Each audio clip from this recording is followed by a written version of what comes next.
Welcome to Kavidas kitchen. இன்றைக்கி நம்ம பார்க்க போகிறது ஒரு ஹெல்த்தியான ரைஸ் கொத்தமல்லி சாதம். வாங்க அதுக்கு தேவையான பொருட்களை பார்க்கலாம். சாதம் நான் ஒரு கப் எடுத்துட்டுருக்கேன். நல்லா உதிரியாக வடித்து வச்சுருக்கேன். கொத்தமல்லி பார்த்துட்டிங்கன்னா நான் 2 கைப்பிடி எடுத்துட்டுருக்கேன். சுத்தம் பண்ணி வச்சுருக்கேன். வேரோடு தான் நானும் சேர்த்துக்கிறேன்.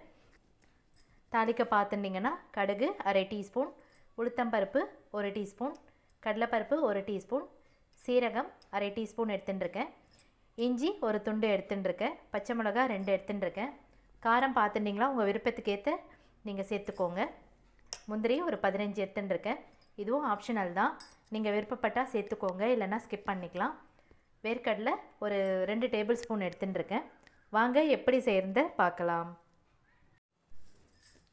ஒரு மிக்சிங் பவுல் எடுத்துக்கலாம். நம்ம அரைக்க வேண்டிய ஐட்டத்தை முதல்ல பார்த்துடலாம். இல்லை கொத்தமல்லி சேர்த்துடலாம். இது கூடவே இஞ்சி பச்சை மிளகாய் சேர்த்துடலாம். சீரகம் சேர்த்துக்கோங்க.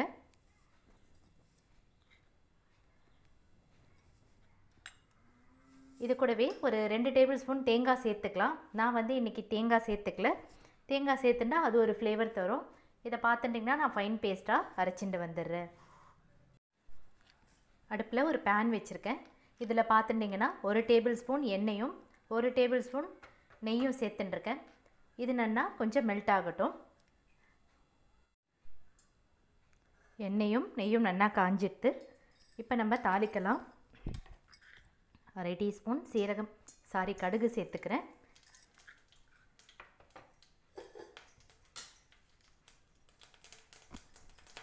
இது கூடவே உளுத்தம் பருப்பு சேர்த்துடலாம்.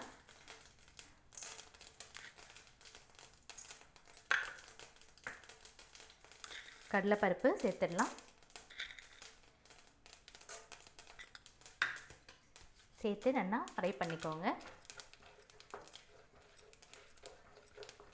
நெய் பார்த்துட்டிங்கன்னா ஆப்ஷனல் தான். நான் வாசனையாக இருக்கும் அப்படின்றதுக்காக ஒரு டேபிள் ஸ்பூன் நெய் சேர்த்துட்டுருக்கேன். நீங்கள் நெய் வேணாம் அப்படின்ற பட்சத்தில் எண்ணெய் கூட நீங்கள் செய்யலாம். கறிவேப்பிலை நான் சேர்த்துடுறேன். கூடவே முந்திரி பருப்பு சேர்த்துடலாம்.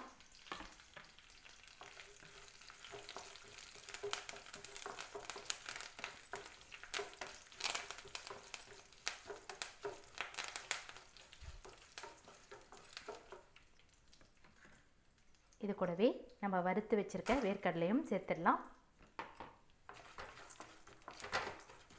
சேர்த்து பருப்பு சிவக்கிற அளவுக்கு 1 நிமிஷம் நம்ம ஃப்ரை பண்ணிக்கலாம்.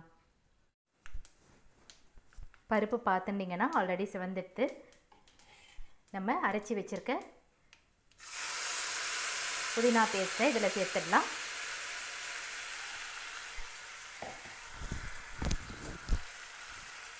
சேர்த்து நல்லா கலந்து விட்டுக்கோங்க.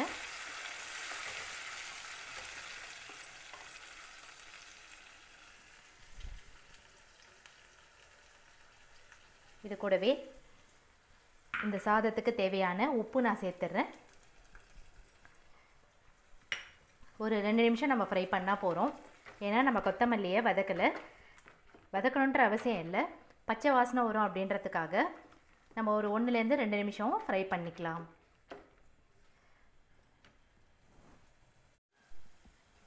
ஒரு 1லேருந்து 2 நிமிஷம் நம்ம ஃப்ரை பண்ணிட்டோம். இப்போ நம்ம வடித்து வச்சுருக்க சாதத்தை சேர்த்துக்கலாம்.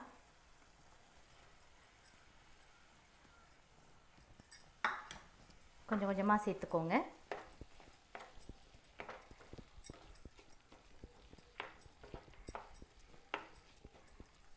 மீதி இருக்க சாதத்தையும் நான் சேர்த்துடுறேன்.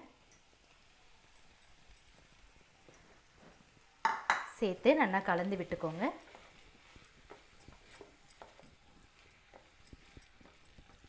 பார்க்கவே எவ்வளோ கலர்ஃபுல்லாக இருக்குது பாருங்கள், க்ரீனிஷாக இருக்குது பாருங்கள்.